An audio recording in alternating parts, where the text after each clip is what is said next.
In 1971, an entire family vanished from their suburban Arizona home. Dinner left on the table. No signs of struggle. No trace of where they went or how. For decades, the case haunted the community, then faded into silence. But in 2023, a young woman buys a vintage Polaroid camera at an estate sale, one that came from the very house the Langleys once owned. Inside, a sealed film cartridge. What it captured was never supposed to be seen. Subscribe for more real-life-inspired true crime mysteries. What you're about to hear is based on a case that was buried for over 50 years. Phoenix, Arizona. September 3rd, 1971. The ceiling fan turned slowly above the Langley family's dining table, its blades catching the fading orange light of a desert evening. Shadows lengthened across the floor, stretching from the hallway to the kitchen like fingers reaching for something unseen. Dinner was still warm. 4 plates, roast chicken, canned green beans, and buttered rolls. The glasses were half full.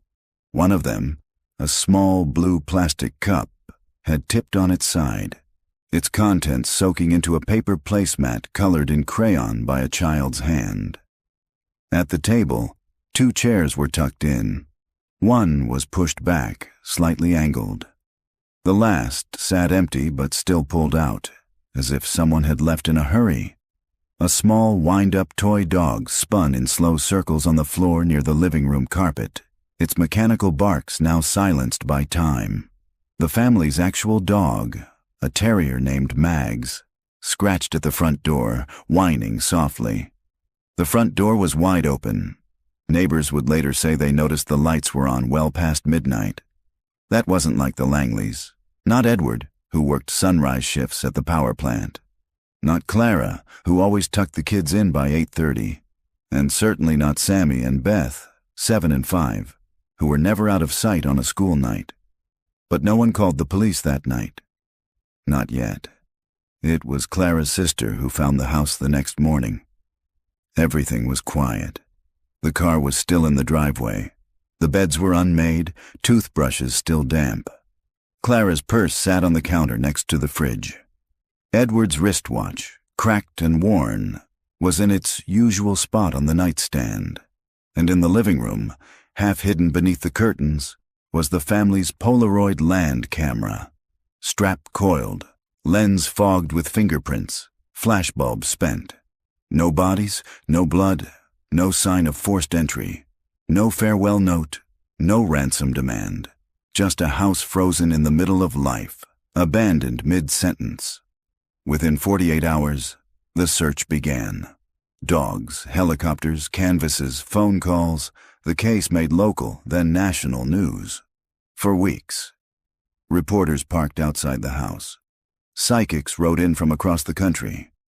Theories ranged from cult abduction to carbon monoxide poisoning to Edward snapping under pressure and killing them all, though no bodies ever turned up. But slowly, as the seasons changed, attention faded. Leads dried up. And eventually the Langley house was just another tragic address with a cold history. The new owners gutted it in the 80s, stripped the wallpaper, changed the floors, painted over the nursery. But even then, the rooms never seemed to hold warmth. Renters came and went. In time, the property became a foreclosure, then an estate sale listing, buried among hundreds in a dusty storage lot. No one ever figured out what happened to the Langleys. No one even realized the camera had never left the house.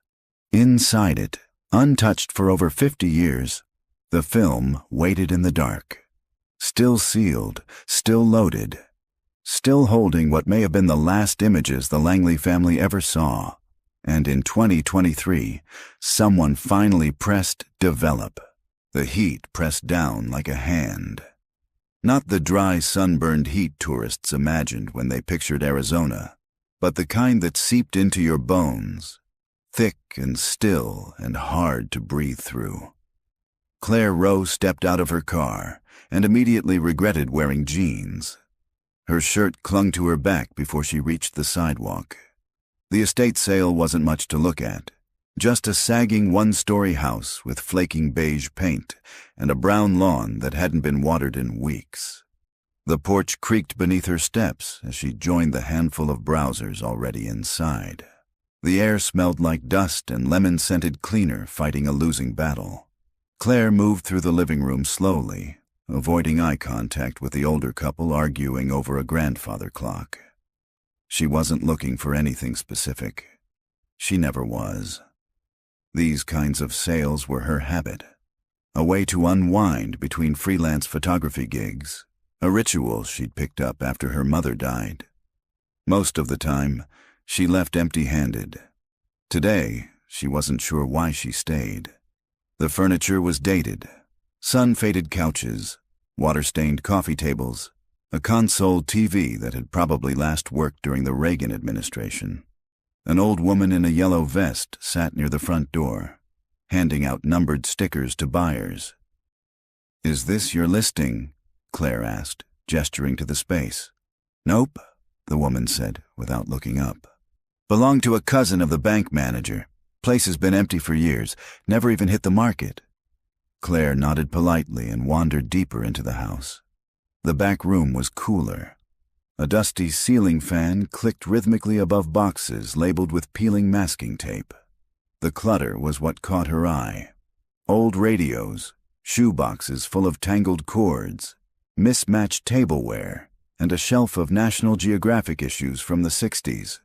A milk crate sat wedged in the corner beneath a pile of kitchen towels. She bent down and tugged it free. Inside, nestled among cracked picture frames and rusted cookie tins, was a camera, a Polaroid land camera model 210, heavy, cool to the touch, the kind her mother used to carry on road trips.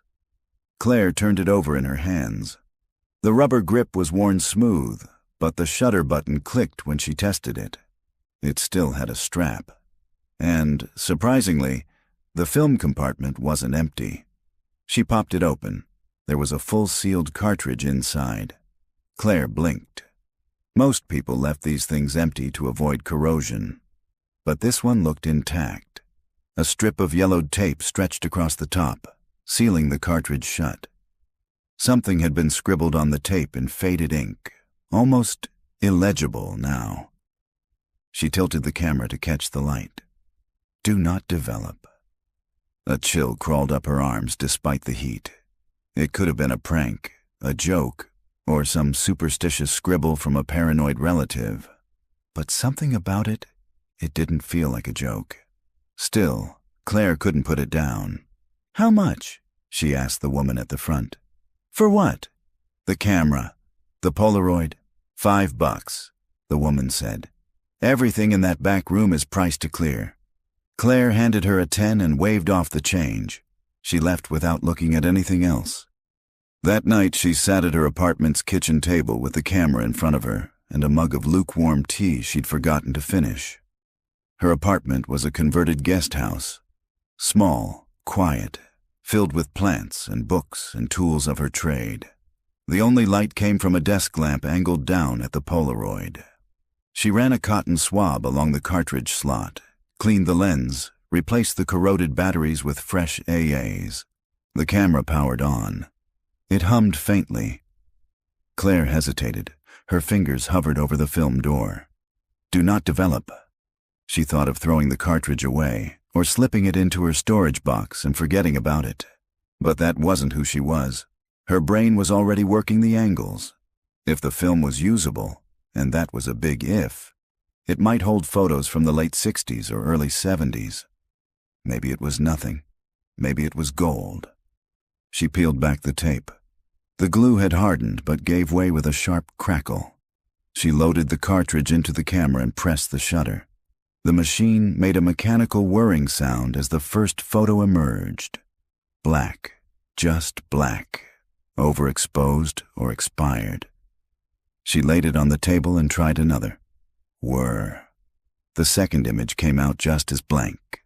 But the third, Claire froze as the photo began to develop. A dining room. Mid-century table, 4 place settings, roast chicken and green beans. The light fixture above was old, the ceiling fan just visible in the frame. It was like a time capsule, a perfect frozen moment. But there was something wrong with it, something she couldn't quite place. She held the image closer. In the corner of the photograph, by the edge of the frame, was a hand. Just fingers, white-knuckled and curled tightly around the corner of the table. Not posed, not smiling, gripping. She set the photo down. Her heart was beating too hard now. She took another shot. The camera whirred. Another photo slid out. This time, it was a hallway. Yellow walls, family portraits on the right. The perspective was strange, as if someone was standing too close to the lens, like the shot was taken in a hurry. The final photo emerged slowly. It was the same room, but empty. No food, no plates, just overturned chairs. The light fixture above tilted slightly, its glass cracked, and in the doorway leading outside, a small shadow. A child. Face turned away. Claire leaned back, stunned. It wasn't just that the pictures were old. It wasn't just the creepiness of the photos themselves. It was the overwhelming sense that she was seeing something no one was meant to find. That these photos had been taken on a night when something had gone terribly wrong. She turned the camera over again, scanning for a name, a serial number, anything. A faint label was stuck to the inside of the strap.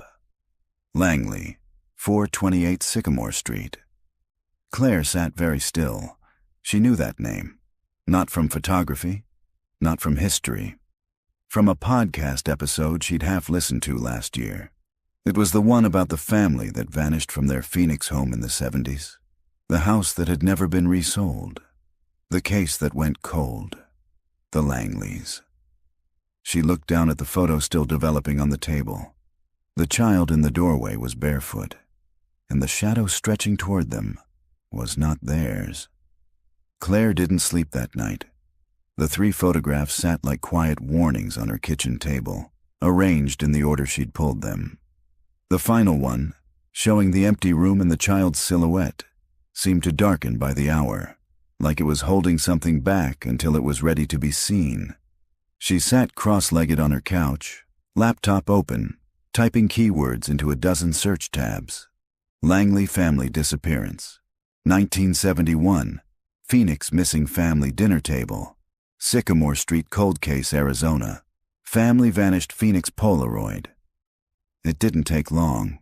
There it was, halfway down the search results, on a website called Echo Coal Files, a true crime archive run by former journalists and investigators. The title of the entry made her stomach tighten. The Langley House. The family that vanished mid-meal Phoenix, Arizona. September the 3rd, 1971. 4 family members disappear without a trace. The article was detailed, disturbingly so. The Langleys had been a quiet, working-class family. Edward Langley worked for the Salt River Project as a lineman. Clara was a part-time church secretary. 2 kids, Beth, 5, and Sammy, 7. No history of debt. No custody battles. No criminal background. The last confirmed sighting was at the grocery store around 4:30 p.m. A neighbor reported seeing Edward watering the front lawn around 6. By 8, the lights were on, but no one answered the door. By morning, the house was silent. Clara's sister found it just like the photos Claire had pulled. Food on the table, nothing touched. Door wide open. Police arrived within the hour. There were no signs of forced entry. No broken windows, no bloody footprints, no suicide notes. Just a home that looked like its inhabitants had simply stepped out of existence. The case spiraled quickly into the surreal. Rumors of cult activity. UFO sightings in the desert that week. A man who claimed he saw the Langley children walking along Route 17 with a woman in a yellow dress, but who later recanted after failing a polygraph. What struck Claire the most was the final paragraph. Among the household items found at the scene was a Polaroid Land Camera Model 210. It was logged into evidence as inactive. The film compartment was empty. The camera disappeared from evidence storage sometime in the 1980s, most likely auctioned or discarded during departmental downsizing. The original chain of custody was never recovered. Claire leaned back from the screen. Her hands were shaking again. The camera she found was the camera from the case. She grabbed her phone and opened her notes app, jotting down everything she knew so far. It was how she worked, like piecing together a visual puzzle. She needed to see the timeline, map it out, trace every clue until something clicked. Then she paused. If she had the camera, if the film was original, that meant the photos she developed had never been seen by investigators. These were undeveloped at the time of the disappearance, which meant one terrifying thing. Someone, likely the person responsible, had taken them, then left the camera behind, assuming the film would never survive. It had. And now it was speaking. The next morning, Claire drove to the Phoenix Public Records office. The building was cool and gray inside, all vinyl tiles and humming fluorescents. She signed in, gave her ID, and asked for public access microfilm on the Langley case. The clerk, a woman in her 60s with sharp eyes and a librarian's gait, took a long look at her. "You a reporter?" "Photographer, working on a personal project." The woman didn't press. She disappeared into a back room and returned 5 minutes later with a box labeled Langley, E. Disappearance case number 71-9204. Claire slid into a viewing booth, fed the first roll into the machine, and began turning the dial. The old headlines blurred by. Missing family. Stuns community dinner table still set. But where are the Langleys? Police. No leads, no suspects. In vanishing case. She paused at one article from September 7th, 1971. The front page included a black and white photograph of the dining room, taken by police. Claire squinted. The shot was nearly identical to the one she had developed at home. Same angle, same lighting. But something was missing. In her photo, the hand gripped the corner of the table. In the police photo, that part of the table was cropped out entirely. She flipped to the report details. Several lines were blacked out. Note: film recovered in camera was blank. Possible light exposure. Camera logged. No further analysis requested. Object considered non-evidentiary. That made no sense.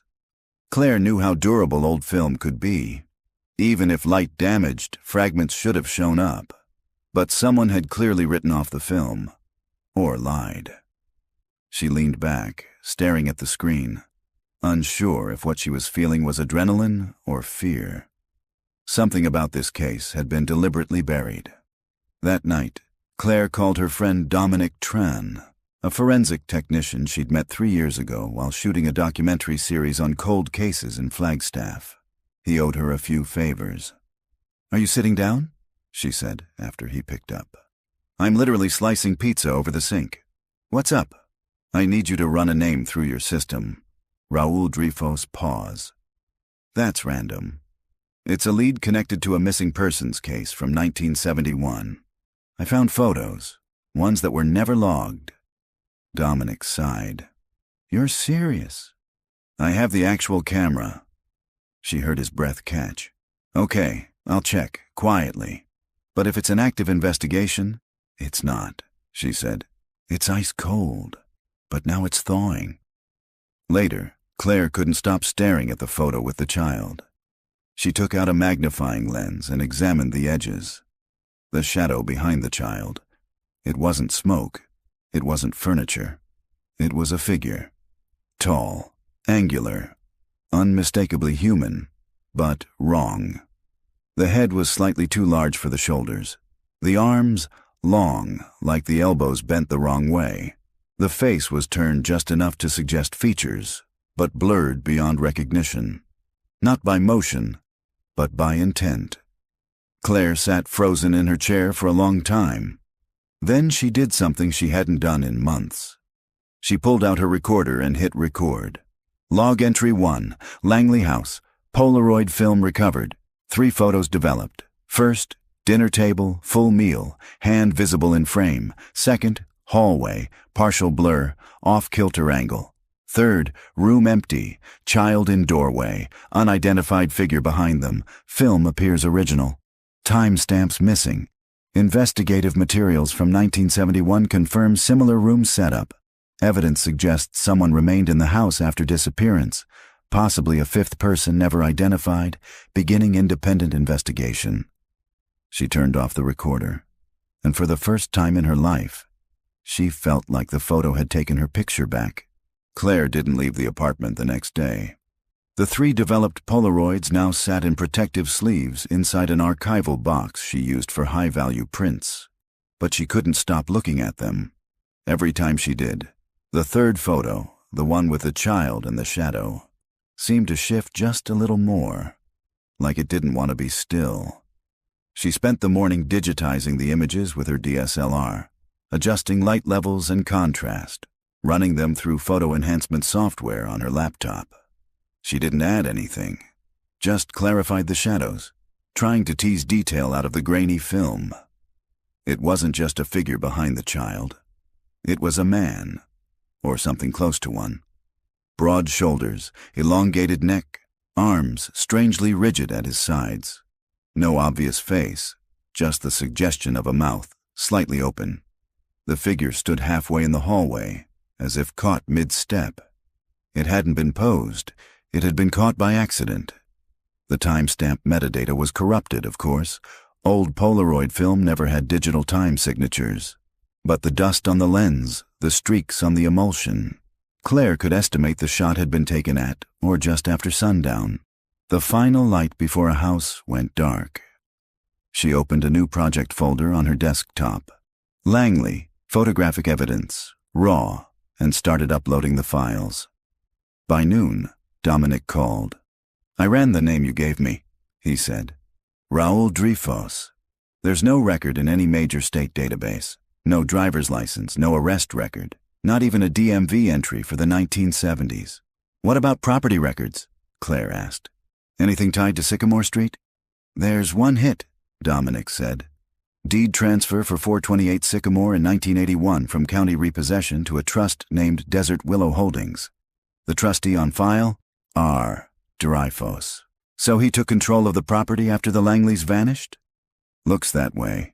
Might have been a shell name. I dug into Desert Willow Holdings. It dissolved in 1983. No tax returns, no business filings, just vanished." Claire's heart started to race. Dominic, if this guy staged the disappearance and then bought the house through a trust, it's not just suspicious, it's premeditated. "I know," he said, "but that's not even the weirdest part." He paused. "I looked up the original forensics from 1971. The film was logged as damaged, declared blank, but guess who signed off on the analysis?" Claire waited. "Detective First Class Vernon Dreyfus." Her skin prickled. "You think they were related?" "Same last name. Small city department back then.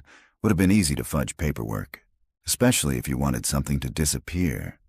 Claire stared at the camera sitting on her desk. "I have Vernon Dreyfus's signature scanned," Dominic added. "Want it?"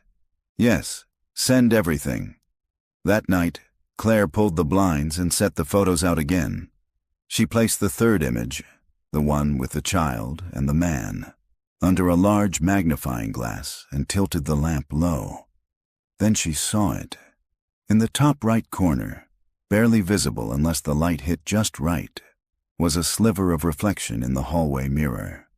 It wasn't part of the figure. It wasn't the child. It was someone else.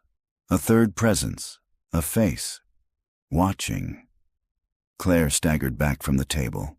No matter how she angled the lamp, the reflection remained. A warped face with vacant eyes. Wide, close to the mirror, as if whoever it was had been hiding just out of frame. She grabbed her notebook and wrote, "3rd person visible in mirror. Reflection appears too high to be child, possibly observer or photographer. If Langley family is gone, Who took the final photo? She stared at the question for a long time. Then she circled it twice. 2 days later, she drove to 428 Sycamore Street. She hadn't meant to go. She told herself it was just curiosity, but when she passed the street on her way to a shoot across town, something in her gut twisted. She made a quick turn, parked, got out. The house stood exactly as it had in the photos. Single story, chipped white paint, overgrown shrubs choking the windows. A real estate sign hung crookedly on the chain-link fence, half covered in vines. For sale. Bank-owned property. No entry. Without agent, Claire walked the perimeter slowly, camera slung over her shoulder. She shot a few wide angles from the sidewalk, framing the front porch, the kitchen window, the cracked walkway leading up to the door. It was quiet. Too quiet. She moved to the side gate and found it unlocked. Slipped through. In the backyard, weeds stood chest high. A rusted swing set leaned against the fence. One of the chains hung loose, the seat lying flat in the dirt. The slider door was boarded shut. Claire raised her camera, but just before she took the photo, she felt it. A presence. Like someone was standing behind her. She spun around. No one, just dry grass and the groan of cicadas. Still, she didn't take the shot. Instead, she backed out of the yard, returned to her car, and locked the doors. As she pulled away, she glanced back through the rear-view mirror. The curtain in the front window moved, only slightly, but enough to know it hadn't been the wind. Back home, Claire transferred her exterior photos onto her computer and began processing them. She zoomed in on the front window. The curtain had parted, and behind it, half hidden in shadow, was a face. Not a reflection. Not pareidolia. An actual face. Wide eyes, pale skin, the nose flat, almost pressed against the glass. She enhanced the exposure slightly. Her stomach dropped. It was a girl. Young, maybe 10 or 11. Not Beth. Not from the original photos. Someone else. Claire grabbed her notebook. Face in front window. Appears to be girl. Who is she? Why is she inside? She circled the entry, underlined it, then sat back, unable to breathe. If the house was empty, abandoned, then who was still living there? Later that night, Claire posted anonymously on an old cold case forum she used to visit back in college. She included stills from the photos, heavily watermarked and cropped to protect the originals, and asked one question. Has anyone connected the Langley disappearance to Vernon Dreyfus, former detective? Any relatives? She didn't expect an answer, but by morning she had a private message. From Eyes Open, 1976. I grew up near Sycamore Street. I knew the Langleys. I also knew Vernon.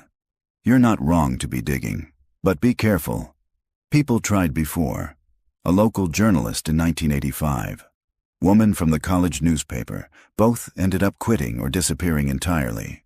This isn't a story. It's a burial site.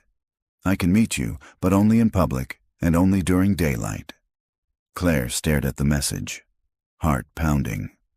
She typed back, name a place. The diner smelled like bacon and floor wax. Claire sat at a corner booth with her camera bag beside her and a recorder in her coat pocket, turned on and running. She watched the front door with growing nerves, scanning each person who entered. She hadn't told anyone where she was meeting her source. She deleted the forum message thread as soon as they'd agreed on the place. Eyes Open 1976 had chosen a family-style diner just off Interstate 17, a place called June's Breakfast House, open since the 1960s, mostly filled with truckers and retirees. Public, safe, bright. But still, Claire felt a pit at the base of her stomach. At 10:17 a.m., the bell over the door chimed. A man in his mid-50s walked in, dressed in a faded army jacket and jeans. He had a face that had once been square and strong, but was now softened by time, lined, leathery, alert. He moved cautiously, scanning the room the same way she had. Their eyes met, He gave a nod and walked toward her. "Claire." She stood. "Your eyes open." "Name's Thomas Bell," he said, sliding into the booth. "Used to live 3 doors down from the Langley house. Back when I was a kid." Claire took him in. He looked like someone who didn't trust easily. Probably hadn't for a long time. "You're not a cop?" he asked. "No." "FBI?" "No." He finally relaxed a little. "Good." Cops had their chance. They didn't take it. They ordered coffee. Thomas didn't speak until the waitress left. "I still remember that night," he said. "September 3rd, 1971. I was 10 years old. Lived on Sycamore Street my whole life until I was 20. My dad was a mechanic. My mom taught piano." He sipped his coffee, then looked her in the eye. "I heard the Langleys vanish. But they didn't vanish, Claire. Somebody took them." Claire kept still. "Do you know who?" Thomas glanced around. No one nearby was listening. "I can't say for sure, but I'll tell you what I did see. That night, around 8 o'clock, I was in our backyard, looking for our cat. Our fence backed up to theirs.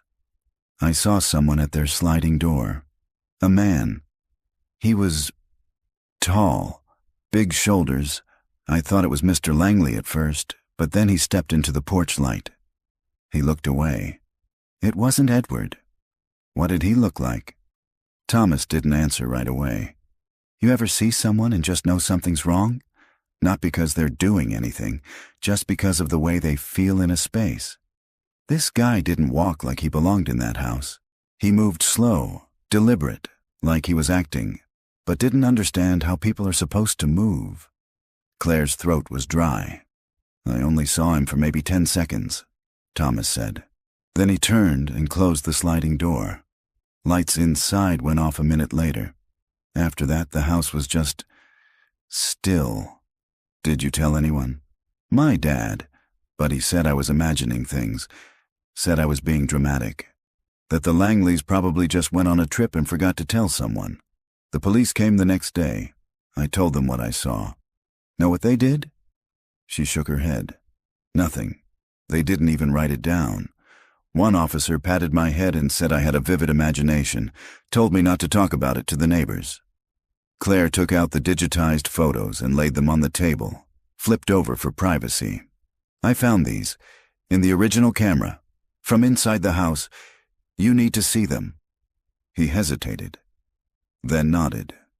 She turned them over one by one. The dining table, the hallway, the child in the doorway with the looming figure behind, and then the enhanced crop of the mirror showing the watching face. Thomas stared at them for a long time. Then he exhaled sharply and said, "Jesus, that's not Edward Langley," Claire said. "That's someone else. Maybe the man you saw." He tapped the mirror image. "That's not a reflection from inside. Look at the height, the way the eyes are level with the hallway trim. That person's standing in the wall." Claire blinked. "What do you mean?" "I mean behind the mirror. That part of the house had an access crawl space, an old one. I remember from when the Langleys had some plumbing redone in '70. My dad helped with the job. The mirror is built into the drywall, but there's room behind it." Claire leaned forward. "So someone could have been hiding?" Thomas nodded slowly. "That house has dead spaces, crawl tunnels, storage gaps between walls. It was built cheap and fast in the '50s. It's like a honeycomb in there." Her mind raced. The child in the photo wasn't just in danger. They were being watched from multiple angles. Claire lowered her voice. "Do you know anything about Vernon Dreyfus?" Thomas looked up sharply. "I haven't heard that name in years." "He was lead detective on the case. Signed off on the film evidence as blank. Later acquired the house through a shell trust." Thomas's jaw clenched. "That doesn't surprise me. Dreyfus was dirty. Everyone knew it, but no one had the stones to say it out loud. He was obsessed with that case. Spent more time in that house than anyone else. My dad said he kept going back at night, even when the investigation was closed." Claire's skin crawled. "Why?" "Don't know. but people said they saw lights on when it should have been empty. Sometimes a car parked down the street with the lights off. Dreyfus died in the 90s. Heart attack, I think. But the whispers never stopped. Some say he wasn't just covering something up. They say he lived there for a while, in secret. Claire looked down at the photos again. Then, who's in the house now? Thomas didn't answer.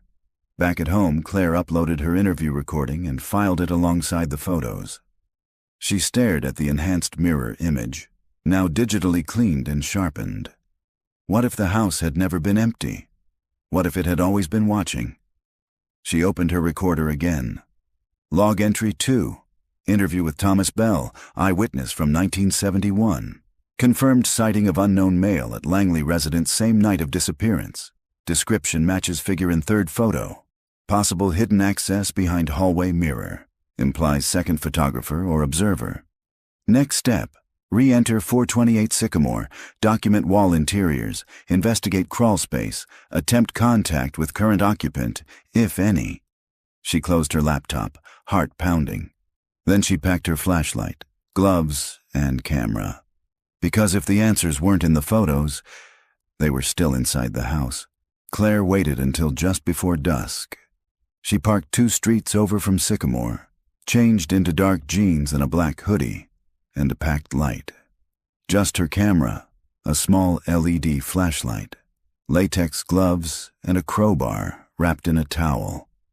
She told herself this wasn't breaking in. It was reclaiming evidence. Something had happened in that house, and if the system wouldn't chase the truth, she would. As she walked the last 2 blocks, the wind picked up, scattering dry leaves across the sidewalk. The neighborhood was quiet. Half the houses looked vacant, the rest too run down to have security systems. The Langley house sat like a bruise in the middle of it, forgotten and fading, its porch light long dead. Claire ducked behind the side gate and slipped into the backyard. The slider was still boarded up. She knelt by the window nearest the back of the house. The same room shown in the second Polaroid. The screen was rusted at the corners. She pried it off carefully, then pressed her hands against the glass. Unlocked. She hesitated only a moment, then pushed. The window groaned upward on the warped rails. Claire slid inside and landed in the dining room. It was cold, colder than it should have been for an Arizona evening. The air inside felt still, unmoved, like it had been sealed for decades. She clicked on her flashlight and swept the beam across the room. The wallpaper was peeling. The light fixture above the table hung crooked, missing one bulb. Dust coated every surface. The room was frozen, almost just like the Polaroid. But the table and chairs were gone. So were the plates. Only a faint rectangle of cleaner floor tiles remained where the table had once stood. She made her way to the hallway. The floor creaked under her feet, the sound loud in the silence. She passed a faded family photo, Edward, Clara, Beth, and Sammy. All smiling. Beth wore a blue dress with white daisy buttons, the same dress as in the police report, the same dress from the photo. Claire kept moving. The hallway ended at a door, closed but not locked. She pushed it open. It was a bedroom. Pink wallpaper, sun-faded and peeling. Stickers of cartoon animals dotted the closet door. A child's room. The window had been painted shut, and the room smelled of old fabric and dry air. She turned back toward the hallway, and stopped. To her left, halfway between the dining room and the child's bedroom, was the hallway mirror. Large, oval, framed in black painted wood. It was clouded now, but unmistakable. This was where the reflection had been captured. Claire reached out and touched the glass. Cold. She knocked. Hollow.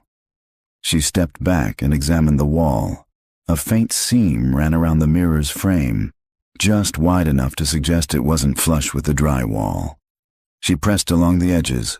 One corner gave way. A panel popped loose with a quiet snap. Behind it, darkness, a crawl space. Claire slipped on her gloves, pulled out her flashlight, and crouched down. The opening was tight, maybe 3 feet tall. She angled her headlamp and slid in on her stomach, pulling herself forward on her elbows. The space stretched behind the walls like a narrow tunnel. Beams, old insulation, pipes. She coughed as dust rose around her but kept moving. After 6 feet, she hit a junction, another passage branching off at a hard right, toward what would have been the living room wall. She turned. The beam of her flashlight caught something ahead, something that wasn't wood or pipe. She crawled forward until it came into focus. A cot, metal-framed, covered in filthy blankets. Next to it sat an overturned crate used as a makeshift table. On it, a water bottle, an old lighter, a torn comic book, and a Polaroid photo, face down. Claire's breath caught. She reached forward and picked it up. It was another image from 1971. Same film, same type. This one showed a close-up of a little girl's face. Beth Langley. She was crying, her eyes red and swollen. Her hands were tied in front of her. The background was too dark to place, but the flash illuminated enough. The child had been photographed after the disappearance. She turned it over. In faded ballpoint pen, someone had written, "She still cries, but not for long." Claire felt the panic rise in her throat. She turned off her light, held her breath, listened, and heard it. Breathing. Not hers. Shallow. Raspy. From deeper inside the wall. Claire backed up slowly. Her elbows scraped insulation. Her knees caught on something sharp. She didn't dare turn the light back on. The breathing grew louder, then stopped. She crawled faster, heart thudding, lungs burning. She twisted out of the crawl space and fell back into the hallway, gasping. Her hands shook as she reattached the panel, pushing it flush against the frame. Behind the wall, something scratched softly against the wood. Not violently, not fast, just enough to let her know it was there. She grabbed her bag and ran for the window, climbed out without closing it, hit the yard and sprinted through the gate. She didn't stop until she reached her car. That night, Claire sat on her bed with the new photo laid out on her pillow. Her hands still shook. She recorded a new log entry. Log 3, evidence recovered from crawl space behind hallway mirror. Polaroid image shows Beth Langley post-disappearance. Confirmed physical distress. Message on back implies ongoing captivity. Suggests at least one family member survived for extended time. Crawl space inhabited, recently. Evidence of water, comic, sleeping cot. Heard active breathing while inside wall. No known occupant of house listed in property record. Returning tomorrow with backup. Bringing Thomas. She closed the recorder, and then locked every window in her apartment. Claire didn't sleep that night. She sat at her desk, replaying the sound in her head.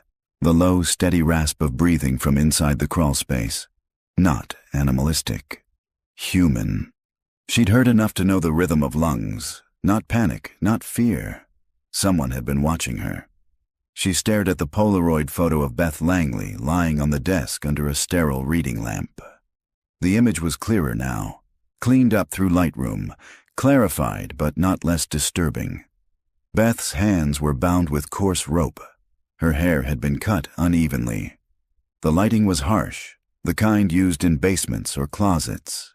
A flash with no diffusion, but it wasn't just the girl. Claire had zoomed in.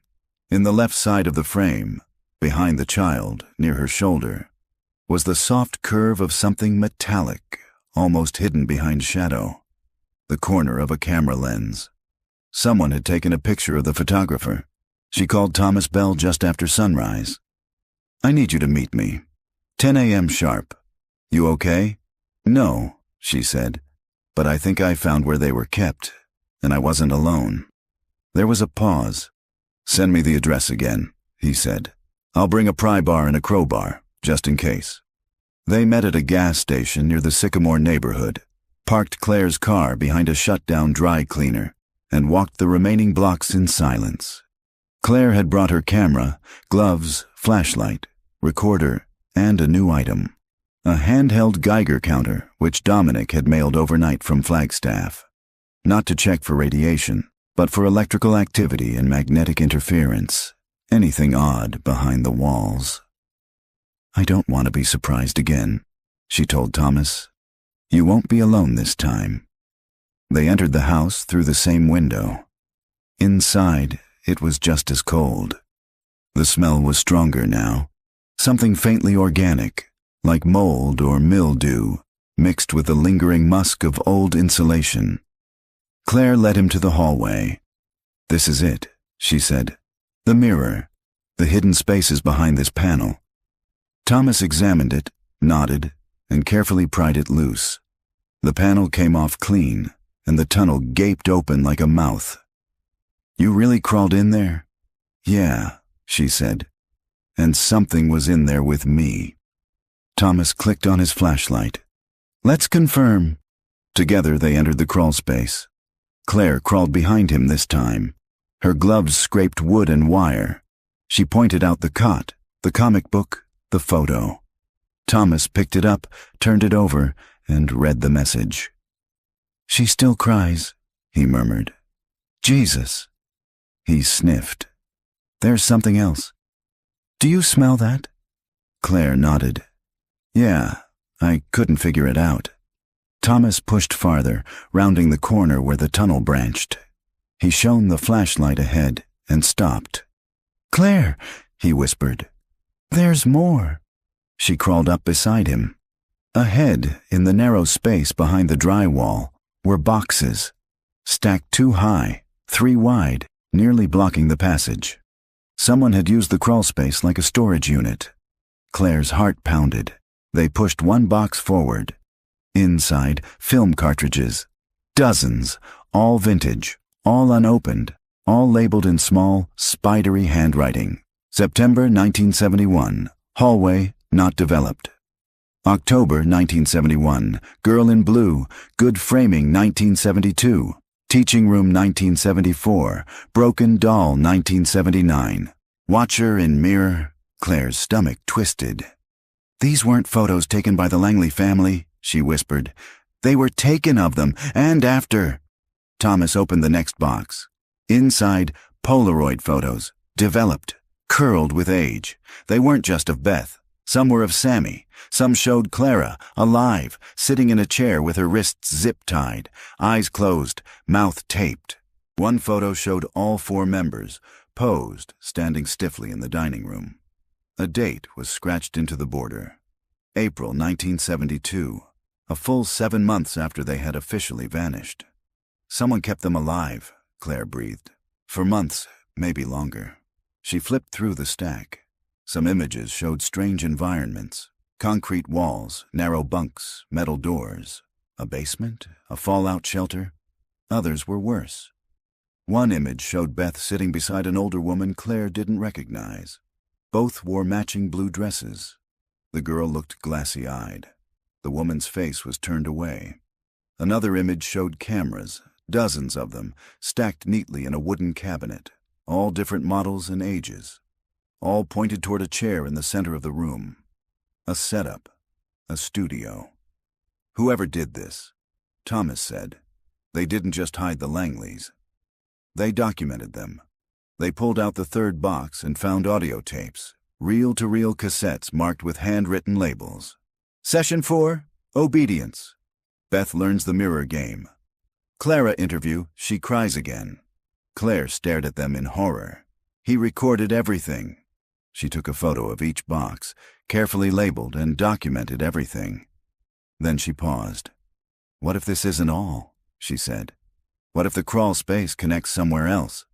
Thomas scanned the area. "There," he said, pointing. "That side wall runs parallel with the garage. There might be a false wall on the other side." They backed out slowly, returned to the hallway, and opened the door that led to the attached garage. It smelled of rot and old paint. Cobwebs hung from the ceiling like drapes. The back wall was uneven. sloppily painted over. Thomas ran his fingers along the molding. "Help me." Together they pushed. A soft pop of air escaped as the false panel gave way.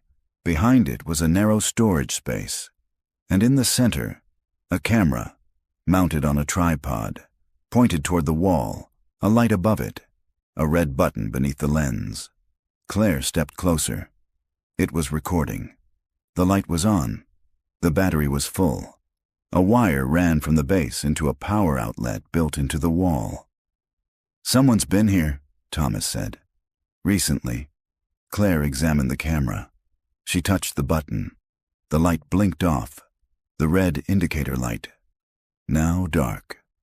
Her heart dropped, because for that light to be on, someone had been recording them the entire time they were in the house. They fled. No photos, no more searching. They climbed out the same window and didn't stop until they reached the street. Claire had one hand on the recorder the whole way. Later, back in her apartment, she documented everything. Uploaded photos, marked the GPS metadata, saved copies in 3 encrypted drives. Then she sat in the dark, shaking, because whoever had lived in the Langley house hadn't just captured the family. They'd been waiting for someone else to find it. And now, they had. Claire didn't open the footage until the next morning. She'd slept on the couch, her laptop balanced on her knees until the screen dimmed. She kept the apartment dark, the curtains shut tight, every door locked. The Polaroid photos and film boxes were stored in a fireproof safe she'd bolted to the floor the week before. And still, she didn't feel safe. She woke up just after 5 a.m., the sky still dim outside, her mouth dry. The memory card from the tripod camera burned a hole in her mind like a hidden infection. Whoever set it up had wanted to watch. She just didn't know if they still were. Claire made coffee, took a deep breath, and powered on the external reader. The files loaded quickly. Old interface, no password protection. A folder marked simply /rec/inside. 12 video files. Time-stamped, all recent. The most recent one was dated 2 nights ago. Claire opened it. The screen went black for several seconds, then static. Then an image appeared. Her, entering the hallway, crawling into the wall, leaving the frame. Then, minutes later, crawling out again, disheveled, breathless, stumbling down the hallway in panic. The audio was faint, but present, her own breathing, her voice. "Oh, God." The next file showed her and Thomas, re-entering, speaking quietly, crawling together into the crawl space. Claire paused the video. Her face was clearly visible. So was his. They'd been watched from the moment they entered, watched by someone who hadn't stopped recording. The earlier files were worse. One dated from 3 weeks ago showed a different woman. Younger, blonde, dressed in hiking gear. She came alone, entered through the same window. She held her phone up like she was live streaming, but she didn't speak. Claire fast-forwarded. The girl moved room to room, stopped at the hallway mirror, touched it. Then, jump cut. The screen cut to static for 6 seconds. When it returned, the girl was sitting in a chair in the dining room, motionless, staring off screen. Her hands were in her lap. Her mouth was moving, but no sound came out. She didn't blink. Claire rewound, re-watched. The time code proved it. There were 6 minutes of missing footage. Cut manually, erased. And whoever filmed it had restitched it to resume mid-sentence, as if nothing had happened. Claire opened another file. It was empty, just a blank room, a still hallway. But every few minutes something subtle shifted, like the angle changed, like the camera itself had moved. She opened one more. The camera faced the hallway mirror. At 2:03 a.m., a figure passed behind the glass. Not reflected, not lit, just a flicker of motion behind the wall. Then another flicker. Then 2 pale hands, small, childlike, pressed softly against the inside of the mirror from behind. Claire slammed her laptop shut. An hour later, she met Thomas at a park near the freeway. Neither of them wanted to go to the house. Not yet. She brought a burner phone, the Polaroid prints, and a USB drive with the camera footage. "I've seen the videos," she said without preamble. "He's watching the house in real time." "From inside?" "I don't know. Maybe not anymore. But recently, yes. There's footage of us, footage of others. He's still recording." Thomas wiped his face. "This is more than just obsession. He's feeding on it." Claire handed him the USB drive. "I need to do something bigger," she said. "This can't just stay on my hard drive." "You mean go public?" "Not yet, but soon. I want backup first." Real proof. Thomas paused.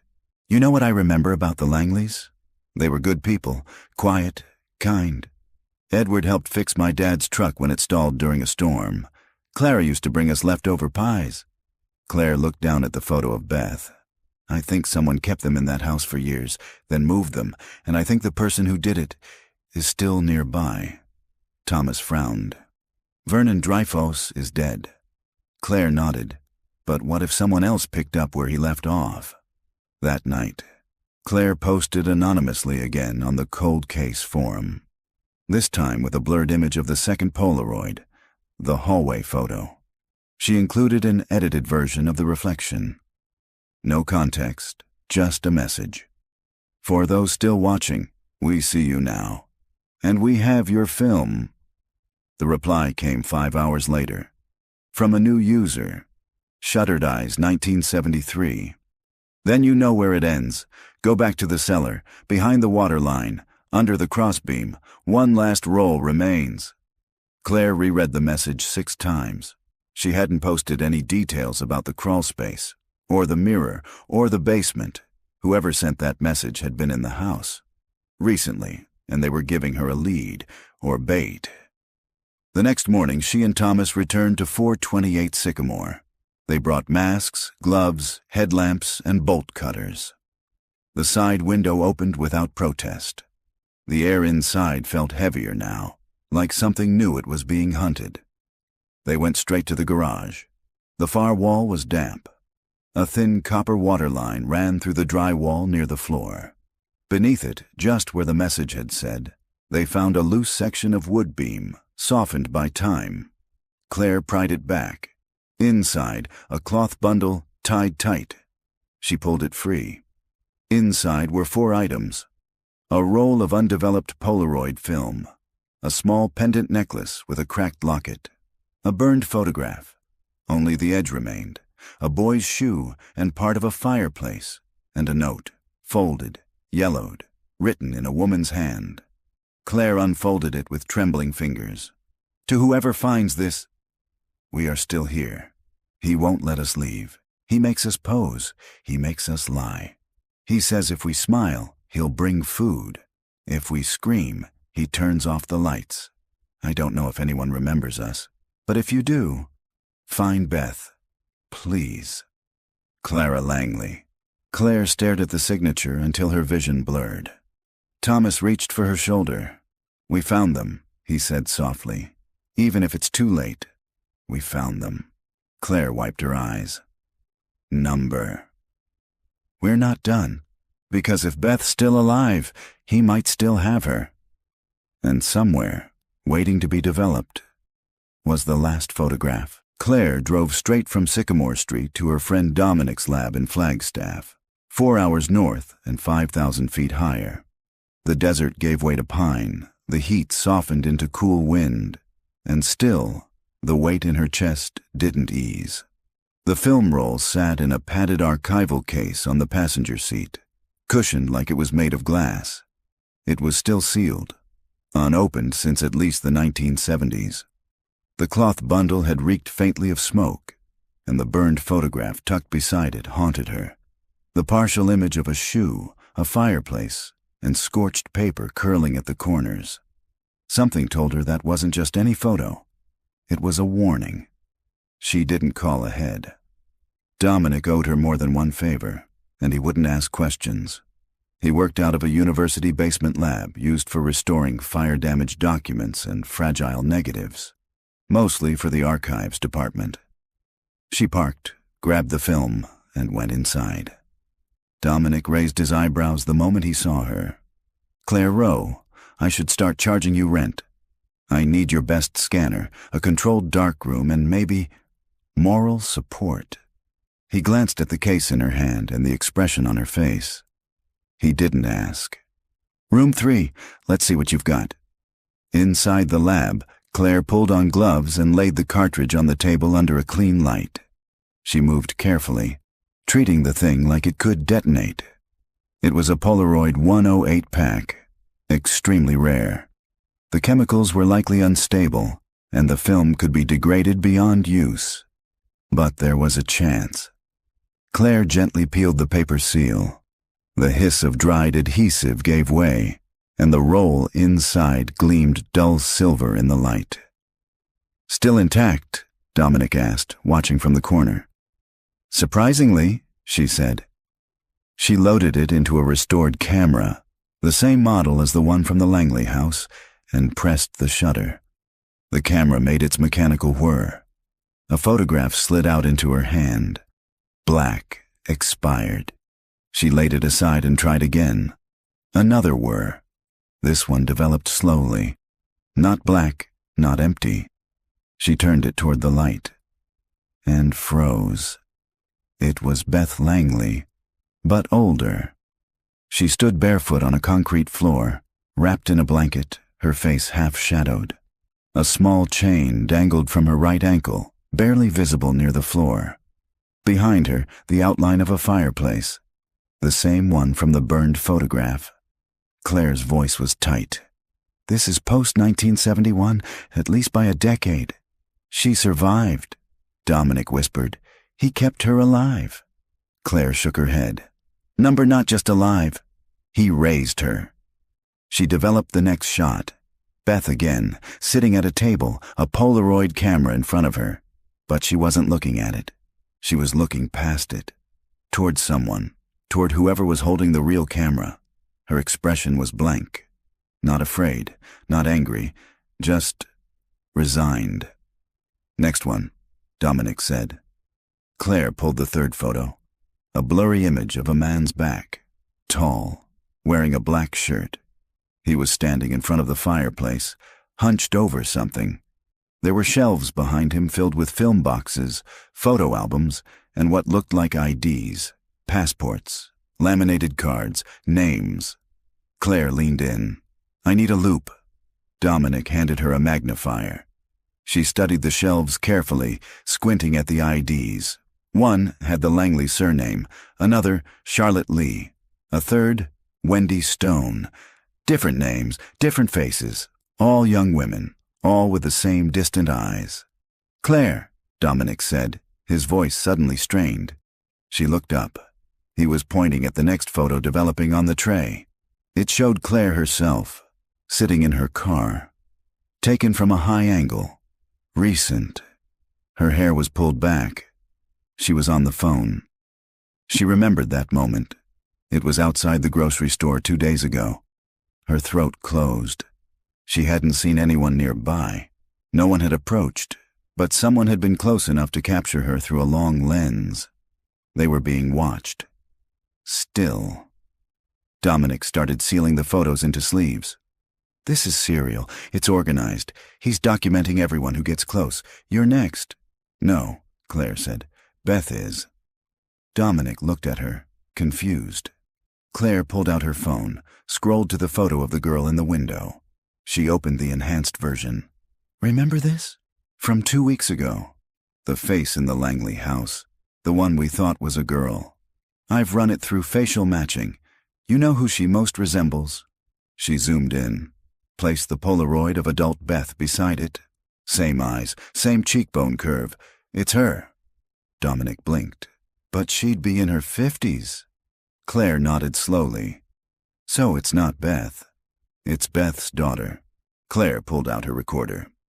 Log 4. Subject identification. Final undeveloped film confirms Beth Langley survived at least into her mid-20s. Images indicate continued captivity and eventual adaptation. Subject shown with camera, possibly forced to document others. Multiple IDs visible in background, suggests wider operation. Latest image in roll appears to be surveillance photo of myself, taken 2 days ago. Conclusion: the man behind the camera is still alive, still watching. And Beth's child, presumably born in captivity, remains in the Langley house. She turned off the recorder. Dominic stared at her. "What do we do?" Claire's answer was instant. "We go back." The sky over Sycamore Street was flat and gray when Claire and Thomas returned. They parked 2 blocks away. No cameras this time. No bags. Claire wore a fitted jacket with her audio recorder tucked deep in the inner pocket. Thomas carried nothing but gloves and a roll of duct tape, just in case they had to force entry again. They stood across from the Langley house for a long minute in silence. It was quiet. Still. Just like before. But someone had been in that house recently. Someone had taken Claire's picture. And someone, maybe Beth Langley's daughter, was still inside. They crossed the street and walked around the side. The gate was unlocked. The back window, now familiar, opened with a groan. Claire climbed in first. Thomas followed, his boots crunching over dead leaves scattered on the floor. Inside, the house felt warmer, lived in. The dust wasn't quite as thick. The scent of rot was fainter. A hallway light was on, dim, yellow. Claire looked at Thomas. "That light was off last time." He nodded once, jaw tight. They moved carefully down the hallway. Claire stopped in front of the mirror. She touched the frame, warm, then movement, behind the glass. Not a shadow, not imagined. A hand, pressed gently against the other side. Small, pale, not dirty, not afraid. Claire whispered, "It's her." The hand didn't move. Claire spoke softly, "I know you're there. My name is Claire. I'm not here to hurt you." A flicker, just the edge of a face in the reflection. A girl, 11, maybe 12. She had Beth's eyes. The same slope to her nose, same soft chin, but her expression, it wasn't frightened. It was expectant, like she'd been waiting. Thomas stepped forward. "We're here to help," he said gently. "We've seen the pictures. We know what happened here. You don't have to stay." The girl blinked slowly.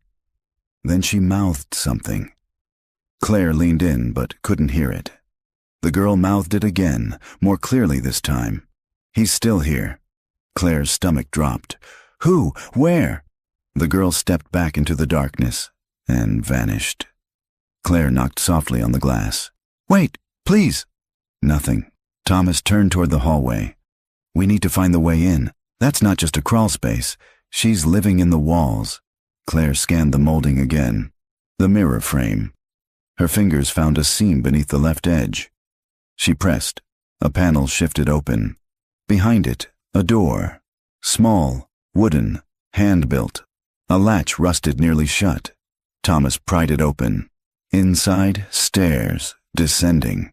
They led down into the cellar. The air changed as they stepped inside. Colder, wet, heavy with mildew.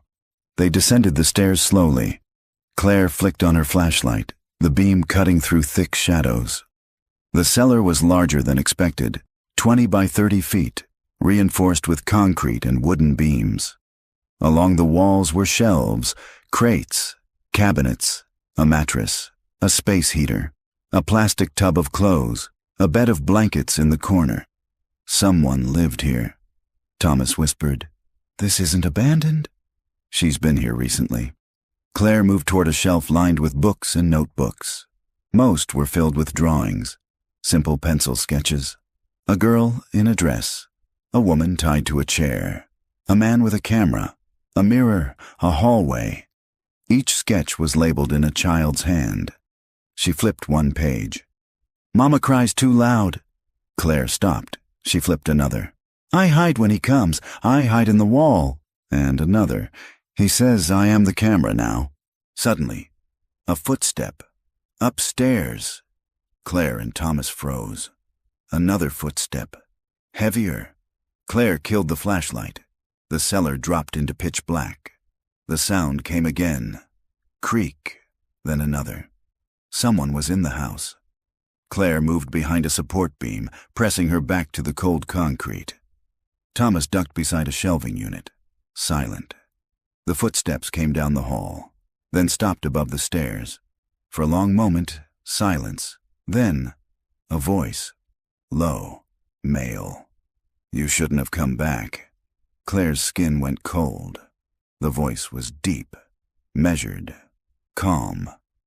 "Do you think I don't know who you are?" he said. "You walk into my house. You touch my things. You steal what isn't yours." A pause. "Beth taught me how to spot people like you. Curious, hungry. You don't want truth. You want a story." Thomas looked at Claire, his eyes wide. "Go," she mouthed. "Now."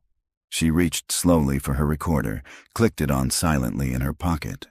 The voice continued. "She tried to run once. So did her daughter, but the house keeps them, like it keeps me." Another pause. "She's mine." Then, a door slammed upstairs. Footsteps, running now. Away. Claire waited 10 seconds, then 20. Thomas emerged first. "He's leaving." Claire grabbed her flashlight, turned it on again. She scanned the room for the girl. Nothing. She moved to the mattress, pulled back the blankets. There, a trap door, barely noticeable, hidden beneath. She opened it. A narrow shaft, ladder built into the concrete, a tunnel leading under the house. Claire turned to Thomas. "She has another exit. She's still alive. We need to get out before he comes back." They didn't use the stairs. They went through the tunnel. It was damp, cold, crawling with spider webs. But it came out beneath the broken fence 2 blocks away, in the alley behind an abandoned house. They ran, didn't stop until they hit the main road. Later that night, Claire uploaded the recorder audio to her laptop. She listened to his voice again, calm, collected, possessive. She opened the last sketch from the notebook. A girl behind a mirror. A woman in chains. And in the corner, drawn faintly in pencil, a man with a camera. Smiling. The next morning, Claire filed an official report with the Prescott Police Department. Not under her own name. Not yet. She created a secure folder, encrypted, time-stamped, cataloged, and submitted audio clips, photographs, and GPS data using a burner laptop from a library computer. She flagged the contents anonymously. Possible evidence. Child in danger. Suspected female minor in concealed space at 428 Sycamore Street, believed born in captivity. Psychological and physical risk ongoing. Immediate intervention required. She included 1 audio file, the man's voice from the cellar, and 1 photo, the girl's reflection in the mirror. She watched the progress bar until it hit 100%, closed the browser, and left. By midday, police cars had surrounded the Langley house. Claire parked 2 streets away and watched from a nearby hilltop through binoculars. 6 officers, 1 van. A crime scene tent was erected over the front yard. The window she had used to enter was now boarded shut. A woman in a department windbreaker spoke to someone with a clipboard. Another man, likely from CPS, stood with a medic at the side entrance. Claire's chest tightened. Then she saw her, the girl, wrapped in a silver thermal blanket, eyes wide, barefoot on the grass. She was holding a small stuffed rabbit, hair matted, but alive. Claire watched as paramedics approached gently. The girl didn't resist. She didn't cry. She just kept glancing over her shoulder, back toward the house. Later that evening, Claire met Thomas on his porch. "I saw them bring her out," she said. "She looked like Beth." Thomas nodded slowly. "Did you hear what they found?" "No. They're calling it a survival bunker, but it was more than that. They found 3 rooms, all hidden beneath the house, connected by reinforced tunnels, cameras, journals, food stores. a studio Claire's stomach turned, and a burned mattress, chains on the floor. What they believe was a confinement room. She had been kept there, Claire. That man, we don't even have a name yet, he raised her in total isolation. Claire looked down at her notebook. And Beth. Thomas hesitated. They're still looking, but there were blood traces in the deepest room, old, stained into the concrete. Claire closed her eyes. I think she died down there. I think he buried her beneath the house. Or worse. Thomas said nothing. Claire spent that night digitizing the sketches from the basement. Each one a testimony. She filed them in a folder marked Witness, Child of House. Some drawings told of meals in silence, of being taught to speak only when spoken to, of being made to reenact photos from old Polaroids, posed like her mother, posed like others. She recorded another log. Log 5. Police have recovered an unidentified female child from the Langley residence. Child appears to be Beth Langley's biological daughter, based on photographic and genetic indicators. Forensic search confirms presence of confinement rooms, torture equipment, audio evidence submitted. As of tonight, perpetrator remains unidentified. Possible connection to Vernon Dreyfus still under investigation. Next objective, locate Beth Langley's final resting place. She ended the log and stared at the blank screen. Beth's voice had never been recorded, her face frozen only in photos. But her daughter had drawn the truth. The next morning, Claire received an encrypted message. From Shuttered Eyes 1973. You saw her, but not him. Basement wall, south corner. There is a cabinet. Behind it, the original negatives. Claire didn't wait for Thomas this time. She drove to the crime scene perimeter, parked, and walked until she found the right officer. She held out her press credentials. I'm not here to interfere, she said. But I have information. There's something in the basement, behind the south wall. The officer was reluctant. Then Claire said the name, Langley. 5 minutes later, she was escorted inside. The house no longer smelled of mold. It smelled like chemicals from the evidence team. Air purifiers ran in the hall. Plastic sheets covered the furniture. Yellow tape marked every room. Claire stepped down into the cellar once more, this time with gloves, a badge escort, and 2 detectives standing nearby. She moved to the southern wall. There, she said. The cabinet was bolted to the cement. 2 men helped her pull it free. Behind it, flush with the concrete, was a narrow slit. One of the techs reached in with a hook, pulled out a sealed box. Inside, dozens of negatives, all dated, all marked. Claire flipped through them. Photos of Beth, Clara, Sammy, Edward. Photos of other women, other girls, hundreds of frames. And at the bottom, wrapped in wax paper, one final image. A Polaroid of Beth Langley, dead, face up, her hands folded on her chest, a bouquet of pressed violets laid across her ribs, a handwritten caption, Final exhibit, the quietest she ever was. Claire held the photo with shaking hands. That was it, the last moment, the truth, the closure no one wanted, but needed. She left the house an hour later. The girl had been taken into protective custody. No name given, no statement made, no word on the man. Claire suspected he was gone, like Dreyfus, like the others, swallowed up by systems too blind or too broken to act. But Beth was no longer a name in a report, and her daughter no longer lived in the walls. That night, Claire uploaded her final episode, a podcast titled simply, The House in the Photograph. She included the voice, the photos, the drawings, the tape from the crawl space. She redacted names, blurred faces, but she told the truth. And by morning, the world was listening. Claire's podcast hit 1 million downloads in 3 days, not because it was sensational, but because it was real, raw, human. She didn't dramatize the story. She didn't beg for attention. She simply told the truth. How a family disappeared in 1971.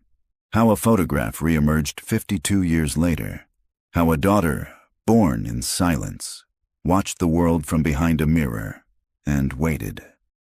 Claire left out names, protected the girl.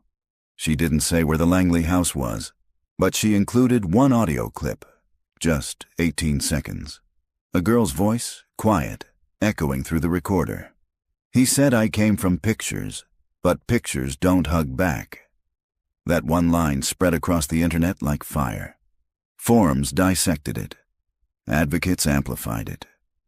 Survivors of captivity, of abuse, of loss. They reached out to her by the hundreds. But not everyone believed. Some called it fake, a performance. Others said she'd fabricated evidence, staged the crawl space. One email simply read, "Truth doesn't come from ghosts." Claire ignored the noise. She knew what she'd seen, what she'd heard, and what the girl had drawn in charcoal, over and over again. The man with the camera. The authorities officially released only part of the case. They acknowledged the discovery of a child inside a sealed portion of a condemned home in Prescott Valley. That she was nonverbal at first. Malnourished, but stable. Estimated age, 11. DNA linked her to Beth Langley. The report avoided the word captive. They avoided the word project too. But Claire knew better. The girl hadn't just been locked away. She'd been raised under surveillance, programmed to reenact, taught to mimic the same poses her mother had been forced into, again and again, until the images repeated like scripture. 2 weeks after the raid, Claire was invited to speak with Agent Miriam Calder, a federal profiler brought in after the photographs surfaced. Calder wore a brown suit and no jewelry. Her office had no decorations except for a single framed newspaper clipping of a solved child abduction case from 1983. She offered Claire tea, which she declined. Then she got to the point. We believe the man behind the camera was not Vernon Dreyfus, but someone who worked with him, possibly inherited his material, possibly even his methods. Claire nodded. There were dozens of names in those negatives. Some had dates well into the 1990s. This didn't end with the Langleys. No, Calder said. And we're investigating that now. She paused. Would you be willing to consult? Claire blinked. Me? You found her? Calder said. You made the noise we couldn't. That child was weeks away from starving. Your work gave her time. Claire felt her throat tighten. She said nothing. Calder slid a photograph across the table. It was one of the burned IDs from the studio shelf, partially intact. Claire stared at the name. Wendy Stone Dobb, 1977. Disappeared from a rest stop outside of Tucson in 1985, Calder said. Never found. We believe she may have been housed in the same system, same cellar layout. We think Beth may have been forced to care for her. Claire swallowed. So she wasn't alone down there. Calder shook her head. None of them were. That night, Claire sat on her balcony under the stars and stared at the quiet street below. She hadn't gone back to Sycamore Street. She couldn't. But she had the drawings, the tapes, the voice, and the names. She pulled out her notebook, started a list. Beth Langley, Clara Langley, Samuel Langley, Wendy Stone, Charlotte Lee, Leah Anton, Rachel Black, Eden Avery, girls whose faces had appeared in those frames. Some blurry, some posed, some screaming, all frozen in that house, in that system. Then she added one more. The girl in the mirror. No name yet, no birth certificate, no fingerprints on record, only drawings and silence. But she was real, and she had survived. Claire recorded a new episode, not for the public, just for herself. Log 6, Names in the Dark. There is a girl. She's out now. She wears different clothes, eats hot food, but her eyes are still scanning doorways. The man who raised her may be gone, but the rooms remain. There were others. Names on film, faces in drawings. This wasn't a single house. It was part of something larger, and someone, somewhere, is still watching. But now, we are watching back. She ended the recording, then added one final entry to her list. Watchers. No address, no face. Just the word, and the promise that this story wasn't done yet. The girl sat quietly in the therapy room, her feet tucked beneath her in a patch of sun. She didn't speak much yet. Sometimes she answered with nods, other times with pencil drawings. They'd given her a notebook, blank pages, no lines. Today she had drawn a window. Through the glass, a woman was reaching in, arms outstretched. A camera hung at her side, unopened. The girl had drawn herself on the other side of the window, reaching back. Above the image, she had written just one word, found. Claire stood on the other side of the glass, the real one, a two-way mirror between her and the child. She didn't wave, she didn't cry, she just watched. The therapist beside her spoke softly. "We've started calling her Lily." "Is that her name?" "No," the woman said. "She won't give us one, but she liked it when we said it, so it stuck." Claire nodded. The room was warm, bright, toys scattered on the floor, soft music in the background, a far cry from the concrete cellar she had lived in for years. "She's drawing more now," the therapist added. "Every day, and yesterday she asked for colored pencils." Claire smiled faintly. "She's coming back to herself," she said, "or maybe finding who she was supposed to be." 3 weeks later, Claire received a package in the mail. No return address. Inside, a VHS tape, a pair of gloves, and a single Polaroid photograph. It showed the side of a different house, a boarded window, faint handprints on the inside of the glass. She played the VHS tape on an old deck at the university archive. The screen was static at first. Then, a basement. A woman tied to a chair. The date in the corner, 1986. The name scrawled at the bottom, Wendy Stone. Claire watched for 6 minutes, then stopped. She placed the tape in an evidence bag, took it straight to Agent Calder's office. "They're still out there," Claire said. "This wasn't one man. It was a network." Calder looked grim. "We think you're right. And now we have our first traceable location, Tucson." Claire nodded. "I want to be involved." "You already are." That night, Claire recorded her final episode in the house in the photograph series. Log 7. Exit frame. The girl from the cellar has a name now. She walks in daylight. She draws in color. But her past still lives in the shadows, rooms lined with cameras, corners taped with secrets. Beth Langley died beneath her own house, but her daughter lived, and her drawings told us more than photos ever could. This isn't the end. It's just the last frame of one reel. The projector keeps spinning. The watchers are still out there, and now we watch them back. She paused, then added one final line. "For Beth, for Lily, for the ones we missed. We see you now." Epilogue 2 months later. Undisclosed location. Lily sat at a desk, crayons scattered around her.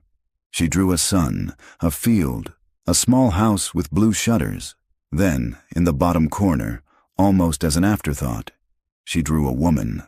Thin, gray dress, hollow eyes, watching from the edge of the field. Her name was written in faint, perfect handwriting, Miss July. The case had never mentioned that name. Claire would see the drawing the next morning and freeze, because in the photo archives recovered from the crawl space weeks earlier, one of the photo boxes had been labeled July Series, Initiation. And next to it, in another child's drawing, Miss July always smiles. The frame widened, the mystery deepened, and the house still stood. Empty now, but never silent.